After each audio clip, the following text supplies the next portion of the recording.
I'd like to introduce Alicia Lynch, the CISO for SAIC. We're grateful that she's moderating this panel and bringing her over 30 years of experience in cybersecurity to this panel. So without further ado, Alicia, join us. Hi, Elizabeth. Thank you so much for that introduction. It's so great to be here with these amazing panelists that we have lined up today. And thank you to Neo Systems for giving all of us on this panel an opportunity to speak with the community about some really critical decisions and issues we're facing today with the implementation of the CMMC requirements. Before we get started with the panel discussion on examining your cybersecurity posture, I want to take a few minutes to introduce the panelists. So the first up is going to be Jeff Trinidad. And Jeff is the Director of Supply Chain Cybersecurity at L3Harris. He's responsible for the identification and mitigation of supply chain risk, driving supplier compliance with law and regulations, and provides internal support to supply chain risk management programs. I also want to recognize Jeff. He's currently serving as a Lieutenant Colonel in the U.S. Army Reserve, so hua. Next, we have Irene Garcia Gone. Hey, Irene. Hello, how are you? Hey, good. She's standing in for the CEO of H2L Solutions, Jonathan Hard, who's been recently called to active duty in his Army National Guard role. Irene is the Chief Operating Officer and has led and supported over 250 cybersecurity projects, ranging from the Defense Contract Management Agency's Defense Industrial Base Cybersecurity Assessment Center, the DIBCAC pre-assessments, as well as partnered with numerous companies in the implementation of the National Institute of Science and Technology, which we call NIST 80171 requirements. And another shout out to Irene, who's also a veteran. Yep. And last but not least, we have Scott Armstrong. And Scott is the Director of Cyber Risk Analytics and Insights at ExoStar. What's interesting about ExoStar is it is a leader in identity access management and secure cloud solutions that improve collaboration, information sharing, and in particular, supply chain management. So nice to have him on the panel today.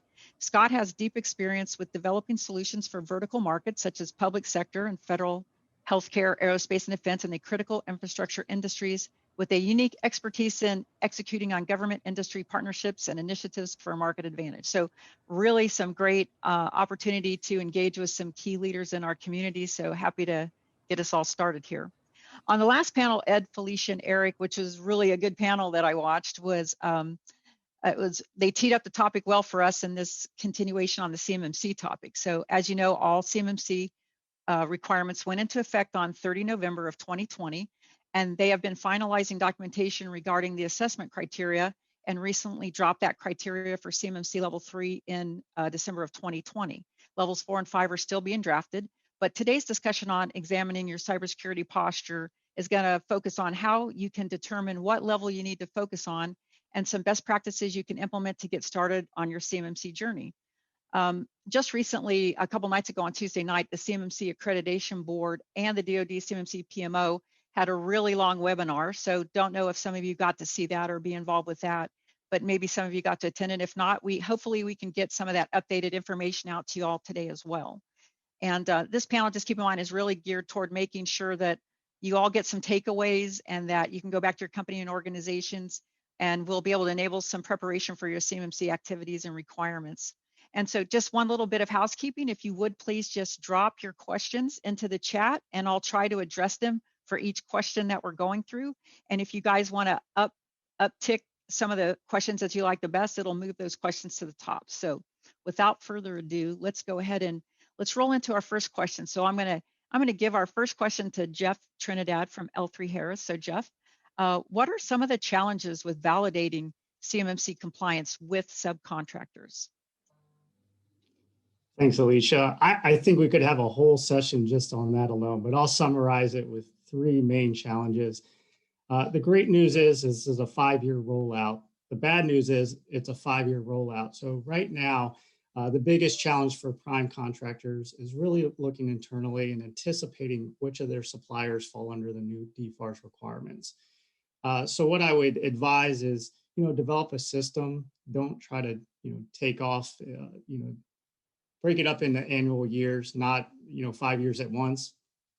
So we know kind of got a heads up on some of the contracts in 21. So review your contracts, or if you're a supplier that is looking to pursue business in that one of those areas, that's what you want to focus in on. And then 6 months from now, work with your business development and contracts team, look at your calendar year 22 contracts and try to scope and help narrow those subcontractors that you're going to have to work with to work towards compliance and certification. Secondly, as it relates to DFAR 7019, there's a huge challenge with supply chain visibility. Right now, we know that our subcontractors are putting their assessment scores in SPRS. The good news is that's occurring. The bad news is it creates an issue. As a prime, I cannot look into my subcontractors to see where they're at. So what if you are, once again, a large contractor that has multiple suppliers, you're really going to have to engage your supply base, understand where they stand in the process, and if they need help, lend your resources to help them. And with that said, it's not just an IT issue or supply chain issue. You really have to work on your communication strategy on how you're going to communicate these requirements. On the supplier side, we still get a lot of questions. I think Eric outlined many of them from suppliers, and they don't know what CMMC is or how it will impact them over the next couple of years. Questions like, what is CUI? How does it impact me? What level do I need to be? How much does it cost? So for those small, medium businesses out there that still have questions, I would say don't wait for your customers to ask you where you're at. Proactively reach out to them. You may be surprised in the tools and resources that they have in place.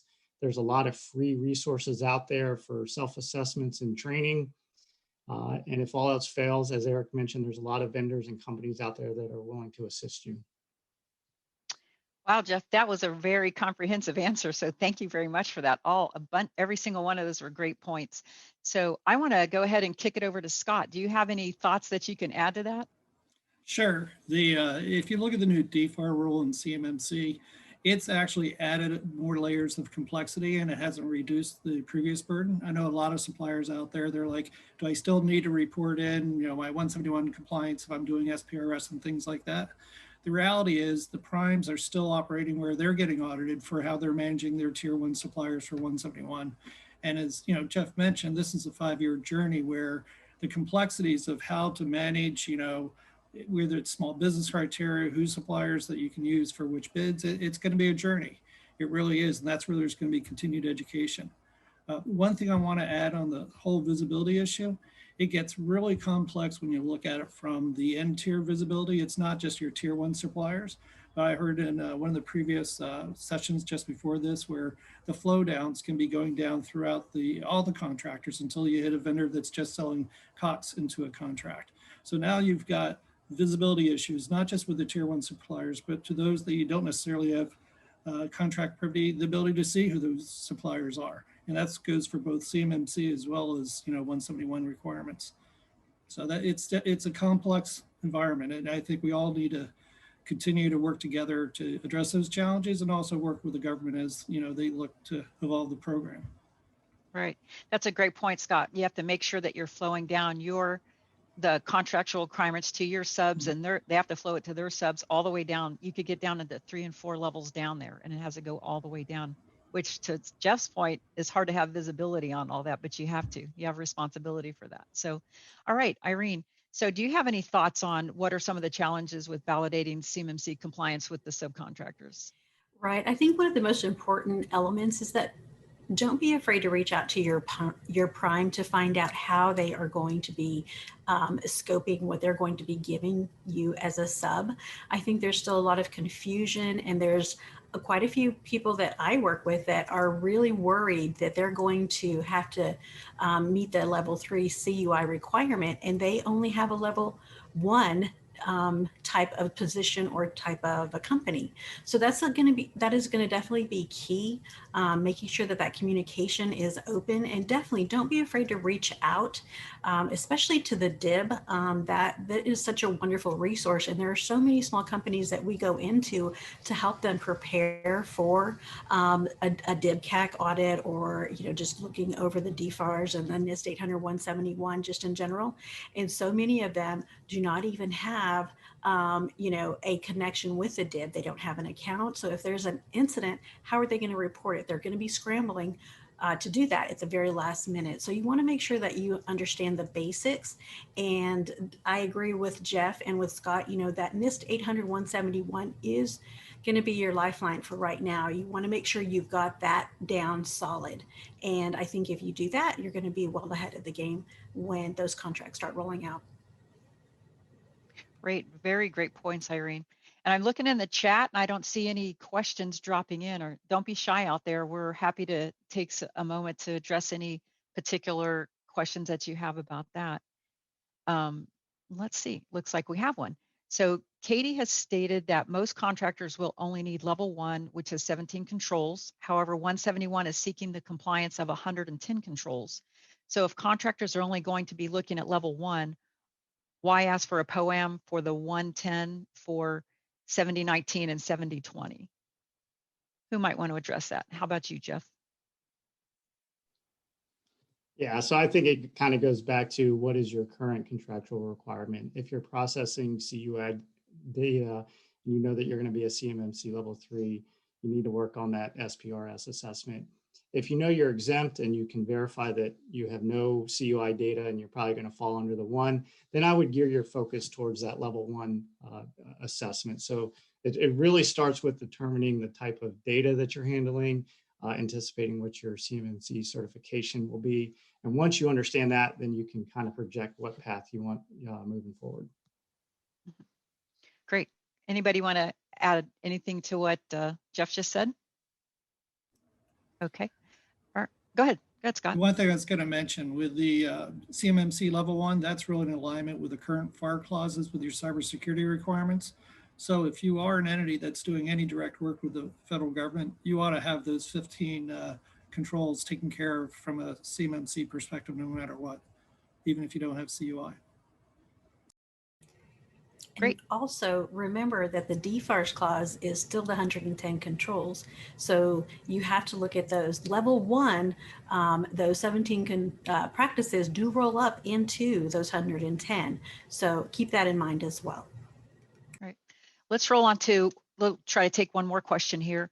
If contractors don't have any covered contractor information systems, they can't have a SPRS score.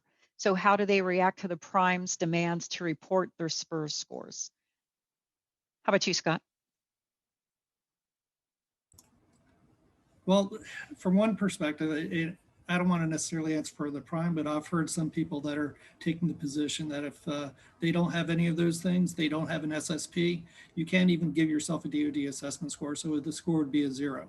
Now, whether or not it's worth putting that in the SPRS system or not, that gets back to if it doesn't really, you're not managing CUI and it doesn't apply to you, how do you want to work with your primes on that? Right, good point. Let me go ahead and try to fit one more in here just really quickly. During the CMMC's AB's most recent town hall, a potential restriction on publicly advertising CMMC levels was mentioned. I remember that. What are Neosystem's thoughts on how this could impact the benefit of achieving a CMMC level higher than necessary? Anybody have any thoughts on that?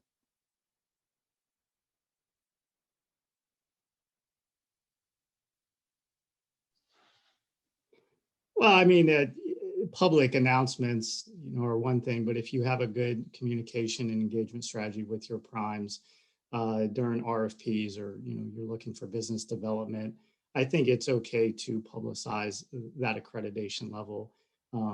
I think what they're really referring to is you going out on social media, on your company website, touting that, hey, we're a CMMC level 5, because there are some OPSEC issues associated with that, if anybody were to understand why you need that level of certification. But there's other avenues that are more secure, more business oriented, that you could advertise your score. All right. I believe the question was around the OPSEC piece of it and advertising where you are. And if you're at a certain level, if you're at a 3, then bad actors, APTs know where you have deficiencies and gaps and can attack you through those means. So great questions there. Let's go ahead and move on to our second question. And I'm going to tee this one up to Irene. And this one is definitely in your area of expertise. So what are the most valuable things compliance teams can be doing right now in terms of documentation and control validation to prepare for their CMMC assessment? So one of the biggest things that we're seeing in companies is that when we start talking about what they have in place, many say, yes, I'm DFARS compliant, I'm good to go. And then we ask for a system security plan or plan of action and milestones that we can review and help guide them. They're like, well, we don't even have that. So the most important thing, I think, is definitely make sure that you are following the NIST 800-171. But in addition to that, there's the alpha. So please do not forget that. That is kind of the underlying shining document that you want to make sure that you are following, because it has all the nuts and bolts of what those requirements are. So the 171 is a high level, and the alpha gets down into the weeds. So you want to make sure that you are reviewing that, you're implementing it, and it is a lot. So you want to make sure that if you're not the expert, that you get people on your team to help you translate what those requirements are. So that would probably be my number one. And then you want to make sure that you do have a baseline. So where are your gaps? You need to ensure that you understand what your roadmap needs to look like. What do you have or what do you not have that is required by the 171, and then eventually the CMMC level 1, level 2, not 2, but level 1 and level 3 and higher of what you're trying to achieve. So that would be the second piece that is, I think, most important, is to make sure that you understand what those gaps are and you have a plan of action and milestones, a roadmap to get you there. And definitely, like Jeff and Scott said, roll it out over a time period. I don't think the expectation is for everybody to have everything implemented immediately. That would be unrealistic. But make sure that you have a plan and you can roll it out. And then I would say probably the third thing is definitely your scope. Make sure that you understand what your scope is. Are you going to be a level 1 requirement, or will it be higher? So that is going to be important as well. And if you're unsure, talk to your prime. That open communication. Really, really great points you made there, Irene. Let's go ahead and kick it over to Jeff. How do you see this from your point of view about the small companies? Yeah, I think Irene hit a lot of the great talking points there. Obviously, as she laid it out, it's a lot of work. I don't think anybody's arguing that this is easy. So if you're a medium-sized business, I think just keeping in mind that this is not a IT issue. This isn't for your CISO to handle. If you're looking at your supply chain, it's a team effort. So what I would say is, as you scope it, bring in reps from different functions, supply chain, your contracts, legal personnel, and any others to help define that scope, identify challenges. And what you'll find is you actually educate those other functions and what you're trying to achieve. The other strategy that you can do is for validation is whether you can do it internally or externally, have somebody do an assessment on you. That the standards and practices are out there. Work with maybe your peers or a prime and have them conduct an assessment, an informal assessment, to help you identify gaps so that you look at it from a different perspective, and that will maybe help you identify those gaps prior to actually getting an assessor to come in and certify you. Great, thanks, Jeff. How about you, Scott? You got anything that you'd like to add? Sure. This isn't the fun part of it, where you've got to document. And many people, as Irene said, they'll say they're compliant because of bought technology to do things. But the reality is, you're always modifying, upgrading your technology and stuff like that. And typically the last thing you do is go back and update things like your IT policies. When you go through a CMMC audit, they're going to be looking, for evidence. They're going to be asking for your IT policies, and they're going to ask for your system security plan.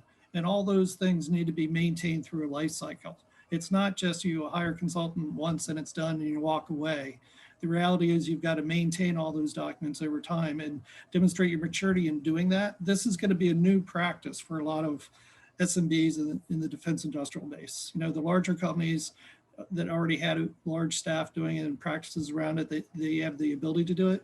But if you've not done a system security plan before or read the 171 assessment guide, you know, for each control, there's requirements that are called assessment objectives.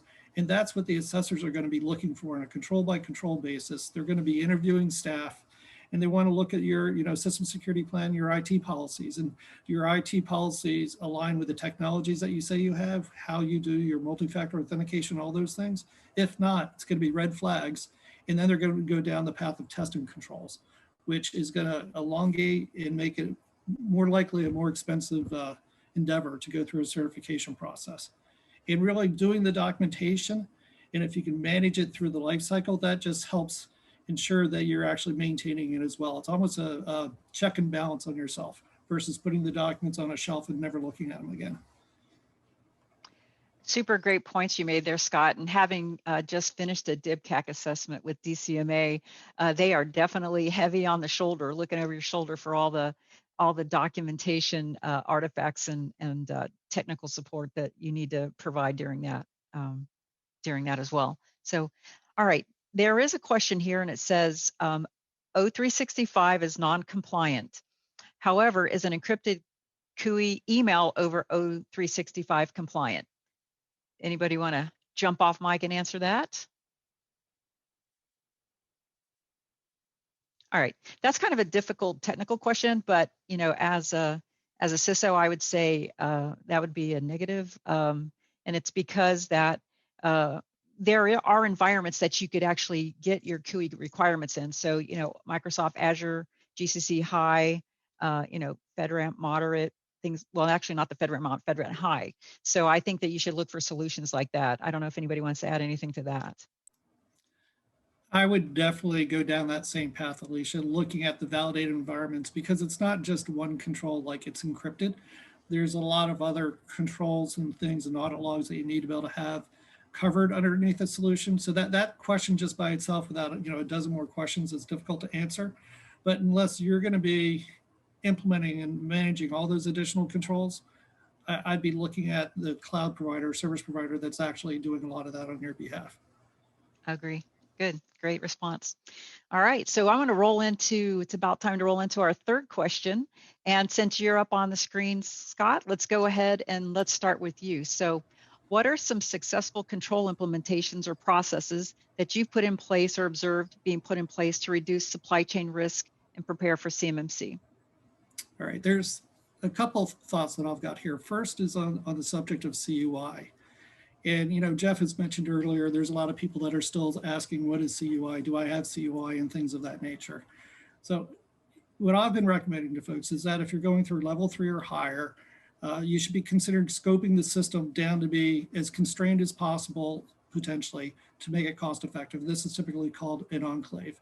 And then I think that I also highly recommend folks to get a SME internal to the company that is the one that can help determine and educate and be the knowledge share about what is CUI or not. And that goes beyond just the information systems, but even when something's printed off, how does it need to be handled, et cetera. And, you know, CUI can get a lot of nuances around it as well. And that's where having a SME in your company that's responsible for that aspect of it, I think, is a key thing if you're going to be at level 3 or higher in managing CUI. From other control implementations, there's one that I would recommend even for maturity level 1s. I mean, even my mother has this with her iPhone, and it's multi-factor authentication. Username and passwords are not enough anymore. And this isn't about just CMMC. That's really a common security practice that is being done across the board. And two-factor authentication, whether it's with a text or some other multi-factor authentication, is definitely key. So even if you're maturity level 1, I'd recommend going down that path. And then the last thing from successful implementations, we just touched on it, don't assume that you need to do it all yourself, because if there's cloud-based providers out there that have validated solutions that you can rely on, the nice part about that is that you're inheriting or sharing their controls depending on how it's implemented. So they can help document it and you inherit those controls. So then of the 110 controls, for instance, for 171, maybe you just have 10 to worry about that you're implementing yourself on top of their solution or some other number. So don't think you can only do it by yourself in your own environments. There are alternatives out there, but that's where due diligence is key as well. Well, really great answers. I really like the MFA implementation piece, and also maybe utilizing a cloud solution where a managed service where they provide a lot of the controls and you share those controls. So great recommendations, Scott. Let's go ahead and kick it over to you, Jeff, to see if you have anything to add about observing some successful control implementations or processes that you've seen put in place. Yeah, sure. So, from a technology standpoint, I think we did hit on the data encryption services out there. There's a lot of service providers that will let you transfer CUI ITAR data between you and your prime. That's why the engagement piece is key, because you may have primes that already have something in place and will be free to you.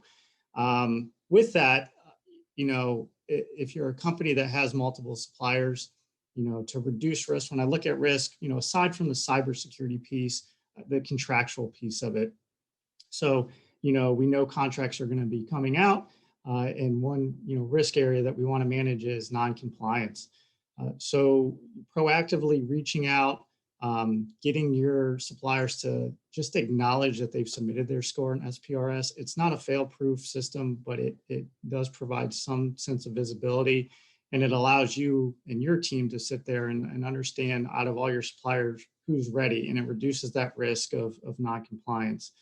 Also, from a business perspective, for a supplier, small, medium business, we often hear it's a barrier to business. I would say try to look at it as an opportunity. I think Eric, quite frankly mentioned and very transparent that there's a lot of companies that will no longer do government business because they're not going to be compliant. So that leaves a void where smaller businesses can step up and expand and grow their business. Also, remember, most companies over the next at least 2 years are only going to require level 1 certification. But if you want to go above and beyond and grow your business, the time is now. I'd recommend spending this year making sure that you're compliant with level 1, and then develop your strategy to become level 3 compliant. But look at it from time, cost, what's your return on investment, and then lastly, communicate with your customers. We talk a lot about engaging our suppliers, but if you're a small business and you're proactive and you're doing all the right things, not publicly, but make sure you're communicating with your primes to let them know the progress that you're making. And if you have issues, they might be able to help you. Super great points that you made there, Jeff. Thank you so much on that. And with Scott and Jeff going ahead of you, Irene, is there anything that you can add to that?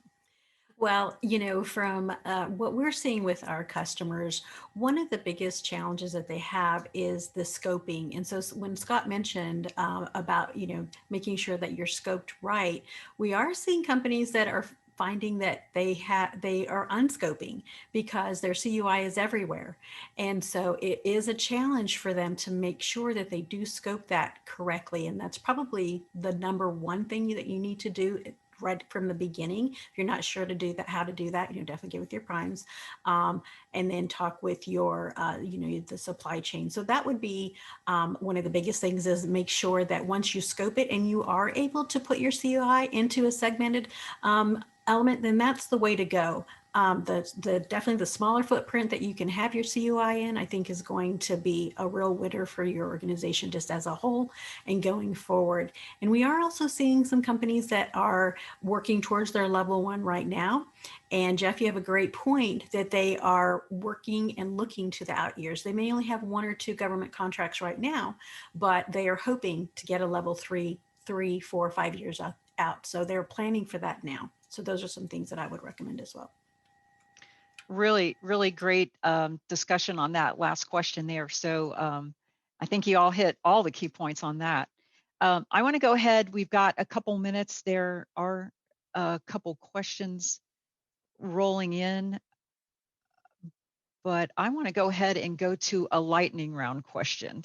And I'm popping this on you. We all didn't talk about this in any of our previous discussions, but I want to go ahead and do that. So I would say that I'm going to give you each like minute and a half or something like that to answer it. And Irene, since you're up right here first, let's go ahead and let you take this question first. So all of you in your companies are pretty far along in your CMMC journeys at this point. What one thing would you have done different now that you can see things in hindsight? That's a really great question. I think really understanding what documents you need as your baseline is most important, right? What documents should you be referring to? What should you be looking at? It's important that you have that baseline. Otherwise, it's going to be a mess down the road. And what's the criteria? What do you need? What kind of documentation do you need? Do you have to have a policy? Do you have to have a plan that's separated? Can they go together? Ask yourself those questions. Get your SMEs out there to help you answer those questions, because the quicker that you can define that through the guidance that's being provided, and it's ever changing. So that is something else you want to make sure that you're staying on top of, because as that guidance comes out, make sure you subscribe to the CMMC AB website so that when new things come out, you're on top of it. Don't be afraid to be a member of the LinkedIn team that is on top of the CMMC as well, because you're going to learn so much through that path. Great points you made there, Irene. All right, so Jeff, let's go to you. Lightning round. Give me 2 minutes on what would you do a little bit different now that you see things in hindsight. Yeah, I think first, we developed a training and education program for our suppliers. Looking back on it, I think we would have also prioritized our efforts towards training our own internal personnel, our procurement and subcontracts personnel. That way they could be the outreach and work directly with their subcontractors and their suppliers. Because today, me and Jeff Baldwin and Joe Palvino, part of my team, are answering a lot of questions from suppliers, which is great. But to expand that knowledge throughout the organization, not just within our office or the IT organization, I think is beneficial and something that we'll be working on this year as part of developing a training program. Great point there, Jeff. All right, Scott, over to you. What would you do different with hindsight here? Two aspects. Well, one is touching on what Jeff said is communication, education, and knowledge sharing. Typically, I think when we all go into our roles, we're doing it. We were in a small group, but there's such a broad audience, both internal and external, we need to do, opening up more of those channels. The other thing I'll say, and this doesn't really apply to ExoStar, but a lot of the SMBs that I see, too many people treated 171 as a compliance checkbox thing, another reps and certs thing, and they didn't invest. So now the problem is they realize they need to invest either with a virtual CISO, consultants, or something else, because they had such a huge gap. And I know for that segment of the community, if we had been taking 171 seriously when we had been, doing our self-attestations and whatnot, they wouldn't be screaming so much or so far behind and trying to get caught up for CMMC level 3. So that's just something, we got to take cybersecurity seriously. That requires resources and budget, whether it's, a hired resource outside your organization or a new hire. And that's, I'm a cybersecurity guy, so that's just kind of mom and apple pie. You need to take it seriously. Yeah, great comment, Scott. And I would say I want to go ahead and take this question for myself too, to add to it, because you all hit on most of the points that I would make as well, but certainly around timing, right? There's a lot going on in, mid-size and even smaller organizations, and you have small amount of resources that you really got to put against this. And I would say that I think everybody probably miscalculated how long it takes to get through these additional controls that you need to get through. So I'd say make sure that you do really good prioritization of your resources and make sure you have the time to meet the requirements and get them enabled and built in. So it's definitely a long journey, and that's just to get the CMMC level 3. They haven't even dropped the 4 and 5 assessment criteria yet. So a ways to go for all of us. We're all in the same boat. So I think what we've shown here today is that we're really trying to have some outreach and help each other be successful along the way. How the tide lifts all boats. So that's what we're trying to do here, I think. So, all right. Well, it looks like there's another question, and maybe I will see if Irene, who has way more experience in 871 and such than probably the rest of us. So I'm going to pose this question to you. Can you talk to us a little bit about the relationship between the FAR 52.204-21 and the DFARS clauses? Any thoughts on that? So the DFAR is its own independent document, but I think the CMMC has done a really good job of enveloping those 17 criteria into the NIST 800-171 or into the DFARS, right? Which the 171 is the guide. So I think that as long as you're really making sure that you're using the CMMC guide, and it outlines what those 17 items are, and it also maps back to the DFAR. So it is helpful, I'm sorry, the NIST 800-171. So it is helpful to make sure that you are using that CMMC guide to look back at that and see what the criteria is. Great, great. Jeff or Scott, you guys have anything to add to that? All right, well, let's roll on into, I see one more question dropping in, and we're going to cut this as close as possible to get everything in that we can. But do we need MS Office 365 GCC High to meet CMMC level 3? Anybody want to pop on mic and answer that one? I'll do a quick answer, and I can't answer for Microsoft, but you can get to CMMC level 3 with homegrown solutions or other commercial products, not just Microsoft. That said, I do know Microsoft has got guidance, and it's probably out on their public websites and folks, where they have what level that they is appropriate within their program. And it's typically, I think, GCC High that has the most controls that they will test that they cover. So in theory, you could do it with a lower environment, but you're responsible for additional controls beyond that. So it all gets back to how much do you want that full out of the box experience when you're purchasing a solution that cloud provider provides, whether it's Microsoft or somebody else.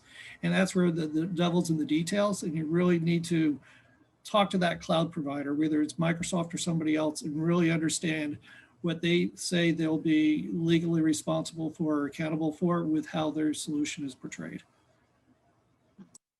Jeff or Irene, any comments on that?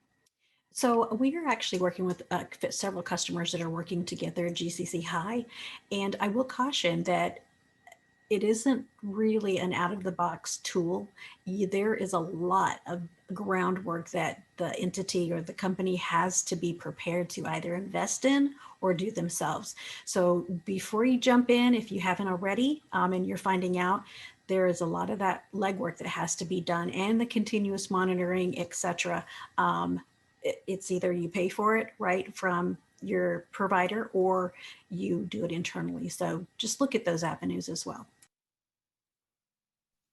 Jeff, anything to add to that? Or... Yeah, I think it goes back to your strategic plan. I think you're going to have a lot of small, medium businesses that say, okay, let's just throw money at the problem, if they think of it that way, and find the quick fix. But as part of your plan, you really need to evaluate these different services, whether internal or external, as well as your tools, and find what fits your organization now and short term and in the future. Yeah, I think everybody made great comments on that question. The bottom line is, if you need to meet CMMC level 3 requirements by a contractual requirement, and you can't meet it in your own internal environment, then you will have a need to go to a different product, such as MS Office 365.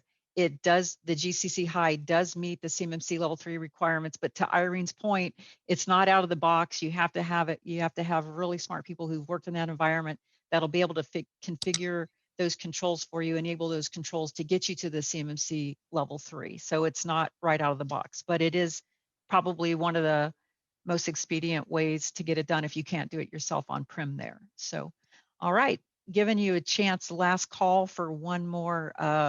Any more questions? And it's looking like I'm going to say no, and we need to probably start to wrap it up. So I want to say that it's super sad to bring this session to a close, and golly, that was super fast time. It went by so fast. So I want to say thank you to Jeff and Irene and Scott, all of you, for taking time out of your super busy schedules to be with us here today. So thank you so much. Applaud you for helping out here.